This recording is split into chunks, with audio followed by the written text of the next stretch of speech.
This is Dr.Senthil Kumar, Associate Professor, Department of EEE, SNS College of Technology. Now let me see how a transistor is acting as an amplifier. This is unit number 3, transistor acting as an amplifier, right? First, you have to draw a transistor. It may be a common base configuration or common emitter configuration. Now let me see how to draw a circuit for an amplifier and how it is operates. As here, this is the green board where I am drawing a transistor. This is a transistor where I am drawing a transistor here, and the arrow mark indicates the emitter terminal, and this is probably be your base, and this is probably be your collector. And since the arrow mark comes into picture, it is an emitter. Arrow mark comes into picture, therefore it is an emitter. Now here this is a transistor, a common emitter. Why it is common emitter? Because the left hand side probably be the input to the transistor, and the right hand side probably be the output. Therefore the emitter is common for between input and output. Therefore this is common emitter configuration. And for a transistor acting as an amplifier, it has to be properly biased. We know the characteristics of a transistor. It has 3 regions in the output characteristics. One is active region, another one is switch off region, cut off region, and the third one is saturation region. For a transistor acting as a switch, saturation region and switch off region, cut off region comes into picture. Whereas for a transistor acting as an amplifier, it should be properly biased in active region. For biasing purpose, 2 resistors are included. One is resistor 1. See here, 2 resistors. 2 resistors are included. One is resistor 1. Another one is resistor 2. These 2 resistors are so chosen such that this transistor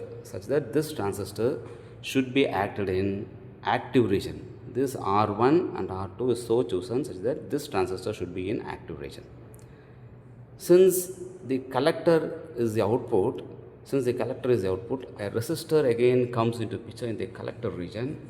Which is named as RC. RC or RL, load resistor RC. For stabilizing the circuit, for stabilizing purpose, another resistor has to be added in the emitter, and this is probably be RE. Right? Therefore, this is the transistor circuit. Biasing comes into picture, collector resistance comes into picture, and load resistor or emitter resistance comes into picture.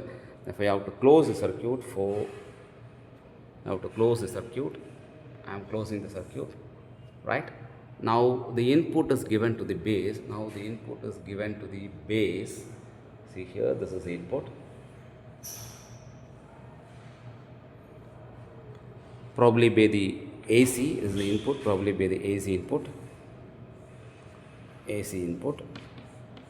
Input is AC. Probably be the input. Input is AC input. And the input signal is given to the transistor through a biasing resistor, and this is the transistor acting as an amplifier, and the output is taken from the collector, and this is maybe probably the output V0, probably be the output V0, right? Now this is the circuit. For transistor acting as an amplifier, we have to give the supply, we have to give the food. This is the input signal and this is the output signal. It has to be amplified. For the transistor operating, we have to give the food, which is nothing but the supply.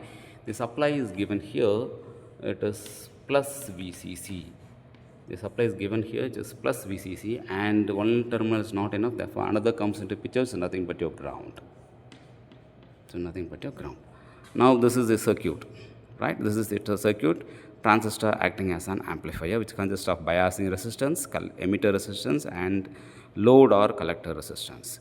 Probably the load resistance, you mean the output resistance of a transistor is very high, and the load resistance is also chosen such that it is 5K. Let me assume it is 5K. Let me assume it is 5K. And the biasing resistance is so small, and the input resistance also so small. Input resistance of a transistor should be very low, and the output resistance of a transistor should be very high. Now let me choose that how it is operating. The inherent characteristics of a transistor is that when a small base current is given, when a base current of 1 milliamperes is given to a base, it produces a large collector current, right? Since this is your input AC, and let me assume it is 1 volt, which delivers a 1 milliamperes of current,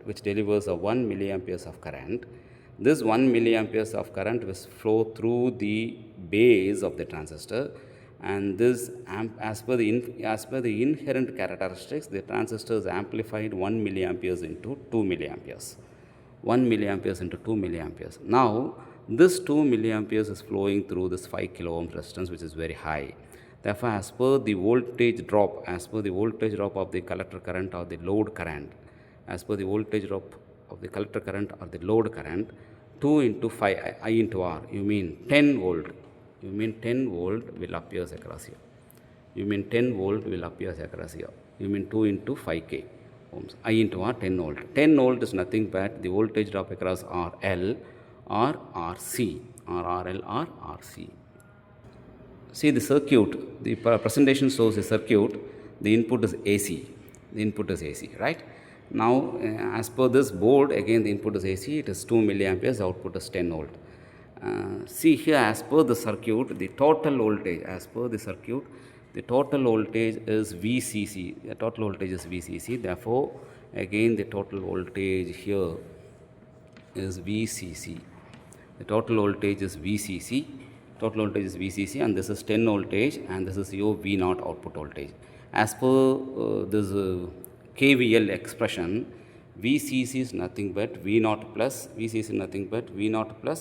IC into RC. IC into RC is our value is 10 volt. Or what is V0? V0 is nothing but VCC minus IC into RC. That is, which is nothing but when the input is plus, the output is minus. When the input is minus, the output is plus. Therefore, as per this, now the input waveform is AC, which is first is positive and the second is negative. The first half is positive and the second half is negative. This is given as the input here of 1 milliamperes current, which is flowing through the resistor and which flows through the load current. As per the circuit, load current or collector current, which delivers 10 volt, where the output will be like this, will be amplified, and since it is minus, therefore is negative plus and positive. Negative is first and the positive is negative. The negative is amplified value of 10, negative is first and it is positive is second. This is with respect to time. Therefore, as per this circuit, the transistor acting as an amplifier. You mean 1 volt is converted into 10 volt, and similarly it is also inverted. See the PowerPoint presentation, a small AC waveform where the plus is positive is the first and the negative is the second, whereas the output is negative is the first and the positive is the second. Therefore, amplified and it is also inverted. Hope you, if there is any doubt, hope you understand the concept of a transistor, and thank you for patient listening.